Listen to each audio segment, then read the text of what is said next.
She almost screamed when Amelia's pale form rose up over the edge of the pew again, and gazed down at her. She hadn't heard her move. Not at all. "I suggest you go straight home, little Claire," Amelia said. "I would take you there, but that would imply more than I think I can afford just now. Run. Run home.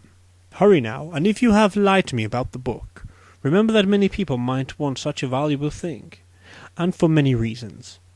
Be sure of why they want it before you give it over." Claire slowly took her hands away from her head and slid into the seat of the pew, facing the vampire.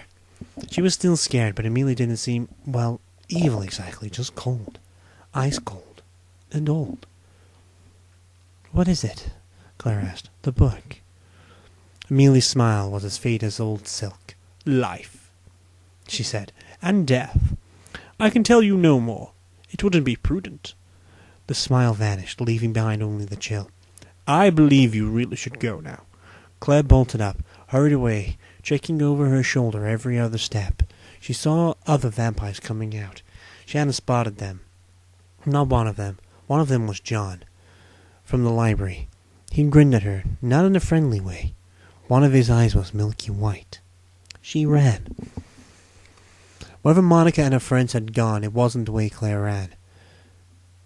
And run she did, the whole way to Lot Street. Her lungs were burning by the time she turned the corner, and she was nearly in tears with gratitude at the sight of the big old house, and Shane sitting on the front steps. He stood up, not saying a word, and she threw herself at him. He caught her and held her close to her for a few seconds, then pushed her back for a survey of damage. "I know. You told me not to go. I'm sorry," he nodded, looking grim. "Inside." Once she was in, with the door safely locked, she babbled out the whole story. Monica, the van, the lighter, the church, the vampire. He didn't ask any questions, in fact. She didn't even blink. She ran out of words, and he just looked at her, expressionless. "You had better like the inside of your room, because I'm locking you in there, and I'm letting you out until I'm not letting you out until your parents come to load you in the car." "Shane, I mean it." "No bullshit, Claire. You're staying alive no matter what I have to do." He sounded flatly furious. "Now you need to tell me about Michael." "What?" "I mean it, Claire. Tell me right now. 'Cause I can't find him anywhere. You know what? I can never find him during the day. Damn, did you feel that?" She did. A cold spot sweeping across her skin. Michael trying to tell her something. Probably. "Hell no! Don't tell him. We can't get through this if we're not straight with each other." Shane's Adam's apple bobbed as he swallowed. "Is he, one of them? 'Cause I need to know that." "No. No, he's not." Shane closed his eyes and slumped against the wall, hands to both sides of his head. "God, thank you. I was going nuts. I mean, it's one thing to be a night person. But Michael, I thought, wait," Claire said, and took a deep breath. Cold cell over her again. Michael trying to stop her. She ignored it. "Quit it, Michael. He needs to know." Shane took his hands away from his head and looked around, then frowned at her. "Michael's not here. I checked. I searched the damn place from top to bottom." "Yes, he is." Cold spot. She held out her hand and waved it through the refrigerated air. "I figure he's standing right here." She looked at her watch. "He'll be back in about 2 hours, when the sun goes down. You can see him then." "What in the hell are you talking about?" "Michael, he's a ghost." "Oh, come on, bullshit. The dude sits here and eats dinner with us." She shrugged, threw up her hands, and walked away. "You wanted to know? Fine, now you know. And by the way, I'm fine." "What do you mean he's a ghost?" Shane caught up with her, came around her, and blocked her. "Oh, come on, ghosts? He's as real as I am. Sometimes." "Sometimes. Ask him. Better yet, watch him at dawn. And then tell me what he is, because ghost is all I know to call him. The thing is, he can't leave the house, Shane. He can't help us. He's stuck here. And during the day, he can't even talk to us. He just drifts." She batted away the cold air again. "Stop it, Michael! I know you're pissed, but he needs to know." "Claire?" Shane grabbed her hands. "You're talking to thin air." "Whatever, let go. I've got things to do." "What things?" "Packing." She pulled free and went upstairs, 2 steps at a time. Shane always slammed his door when he was mad. She tried it out. It helped. The cold spot followed her. "Damn it, Michael. Get out of my room, you pervert." Could you even be a pervert if you were dead? Suppose you could if you had a working body half the time. "I swear I'm going to start taking my clothes off." The cold spot stayed resolutely put until she got the hem of the t-shirt all the way up her bra line, and then faded away. "Chicken," she said, and paced the room back and forth, worried and more than a little scared. Shane pounded on the door, but she stretched out on her bed, put a pillow over her face, and pretended not to hear him. Dusk came, pulling a blue gauze over the sky. She watched the sun sink halfway down the horizon, then unlocked her door and stormed out. Shane was just coming out of Michael's bedroom, still looking for someone he wasn't going to find. Not the way he thought, anyway. "Michael!" Clara yelled from her end, and felt the cold settle around her like an icy blanket. Shane spun around, and she felt the mist gather thick and heavy. And then she actually saw it, a faint grey shape in the air. Eve's door flew open. "What in the hell is going on around here?" she yelled. "Could you guys keep it down to aircraft carrier noise?" And then Michael just appeared, midway between all 3 of them, forming right out of thick grey heavy mist. On color and weight, Eve screamed. Michael clasped to his hands and knees, retching. He fell on his side and then rolled over to stare up at the ceiling. "Shit!"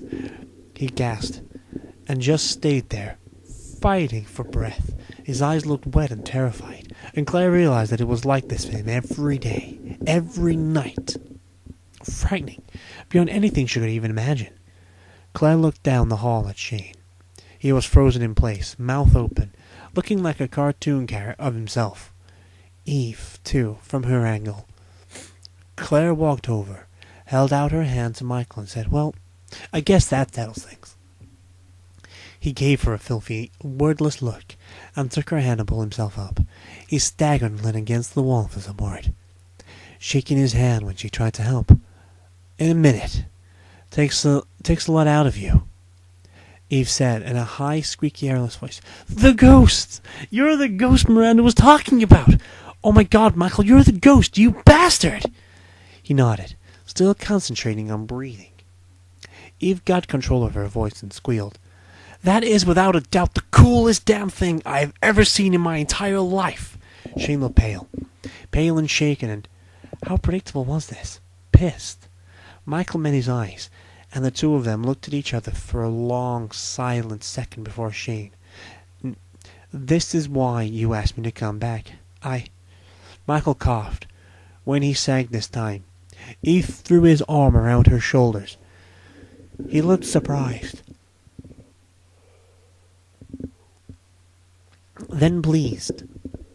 "Not just because I get it, man, I do. What the hell happened while I was gone?" Michael just shook his head later. No, it wasn't that Shane was pissed after all, Claire realized. He turned away and pounded down the stairs before she could say anything. But she'd seen his eyes. She knew. He lost Alyssa. Now he thinks he lost Michael, too. She didn't know how that felt. Not really. She could imagine, but she knew it. Sheltered. She never really lost anybody, not even a grandparent. Grief was something in TV shows, in movies, in books. She had no idea what to say to him. She thought that he'd just take it in stride, the way Shane seemed to take things, but... Claire, don't let him leave. She nodded, and left Eve supporting Michael in the hallway, the 2 of them looking surprisingly comfortable with the whole living dead not dead thing. She supposed that if a ghost had to have a girlfriend, well, Eve was just about the best choice there was. Shane was standing downstairs, just standing, not paying much attention to her or anything else. She reached out ready to tap him on the shoulder, let him know she was here, even if she was no help at all. But just then there was a knock on the front door.